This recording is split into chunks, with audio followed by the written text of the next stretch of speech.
La segunda mitad del siglo XIX fue para la Argentina tiempo de la formación y consolidación del Estado Nacional.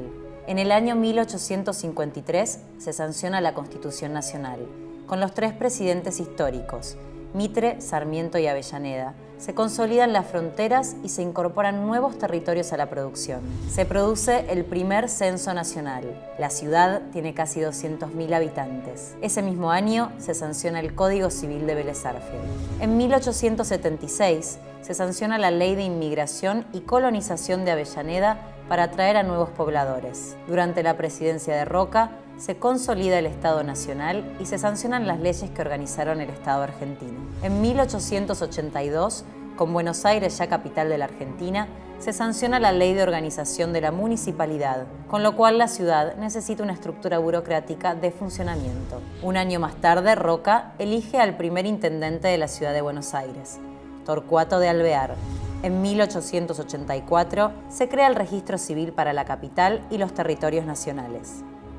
Con esta ley, la responsabilidad del registro de la población, que hasta entonces estaba en manos de la Iglesia y de otras confesiones, queda bajo el control del Estado y se proyecta y abre la Avenida de Mayo. Comienzan las obras de Puerto Madero y se sanciona la ordenanza que organiza el registro civil porteño en 3 secciones.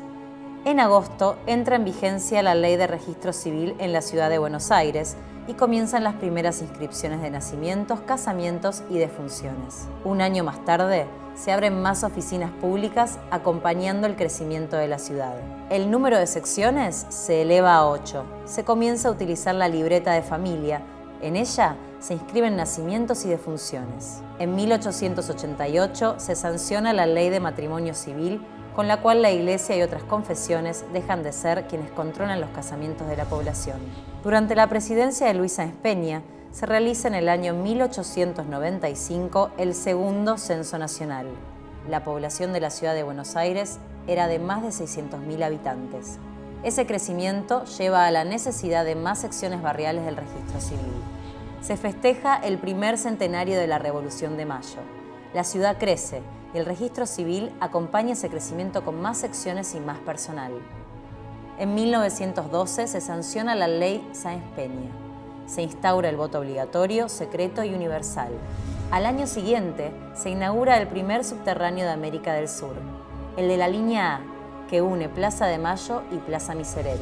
El Consejo Deliberante autoriza en 1937 que la Municipalidad de la Ciudad de Buenos Aires compre a la familia Graciarena 3 terrenos sobre la calle Uruguay para que allí se construya el nuevo edificio sede del Registro Civil Central. En 1939, el Registro Civil implementa un sistema fotográfico de emisión de partidas de nacimiento, matrimonio y defunción, y un fichero general para incorporar las actas desde la creación del Registro Civil. El 24 de agosto de 1940 se coloca la piedra fundamental del nuevo edificio de la calle Uruguay. La ciudad sigue creciendo, ahora por efecto de las migraciones internas. Es un proceso que comienza con la crisis del 30 y no va a finalizar hasta fines de la década del 40. Se inaugura el nuevo edificio del Registro Civil, obra de la Dirección Autárquica de Obras Municipales. En 1947 se sanciona la Ley de Voto para las Mujeres y se vota por primera vez el 11 de noviembre de 1951. Se dicta la Ley de Funcionamiento de la Dirección del Registro Civil y Capacidad de las Personas, en un intento de reorganizar la burocracia municipal y mejorar la atención al habitante de la ciudad. Bajo el gobierno de facto de Juan Carlos Onganía, se promulga una ley de identificación, registro y clasificación del potencial humano. Una vez más, se busca ejercer mayor control sobre la población. Durante el gobierno de facto de Lanusse, se sanciona una nueva ley orgánica municipal para regular el funcionamiento de la municipalidad de la ciudad de Buenos Aires. Esa ley cambia ministerios, eleva de rango a algunas direcciones, cierra otras y revisa la relación entre el Poder Ejecutivo Municipal y el Poder Legislativo, el Consejo Deliberante. Con la vuelta a la democracia, se restituye la Ley de Ciudadanía de 1869 y el 3 de junio de 1987 se sanciona la Ley de Divorcio Vincular.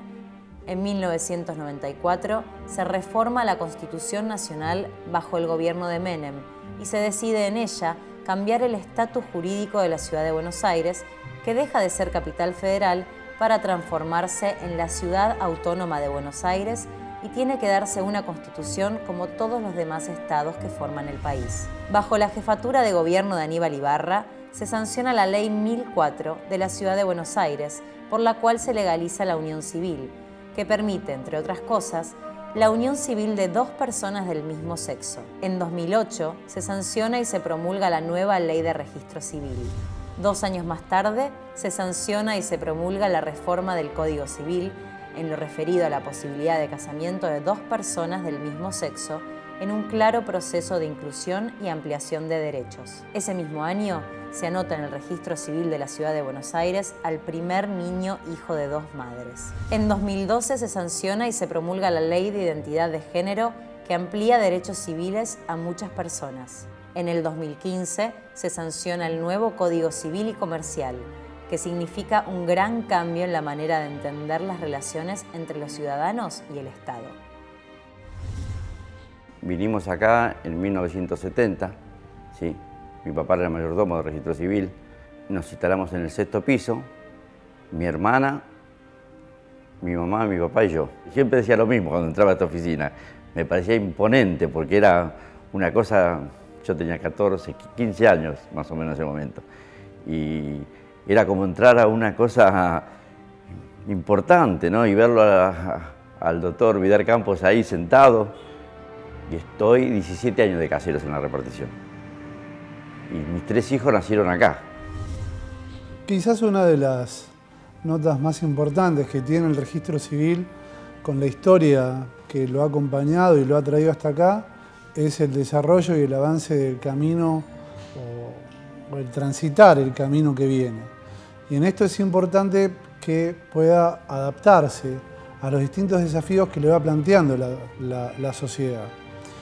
El hecho de que existan hoy por hoy matrimonios igualitarios, nacimientos que se producen a través de técnicas de reproducción humana asistida, todo el tema de las partidas digitales, son todos desafíos que el registro civil tiene el deber de afrontar para poder dar una respuesta adecuada a las exigencias de la sociedad.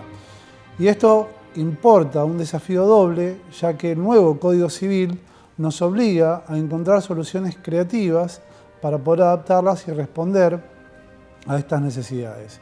Quizás este sea el desafío más importante que tengamos como registro civil. Estar atentos a los cambios del futuro para poder responder de manera eficaz a las necesidades del vecino. El futuro obliga a no esperar que el vecino busque los trámites, sino intentar acercarle los trámites, hacerle la vida más fácil, más sencilla. Esta es la luz que debiera guiar todo lo que nosotros hacemos como registro. Nosotros no tenemos que pensar en la lógica del trámite en sí, sino en cómo un trámite le hace la vida más fácil al vecino. Si la respuesta a esta pregunta es positiva, entonces estamos en el buen camino. Y ojalá que lo podamos transitar bien.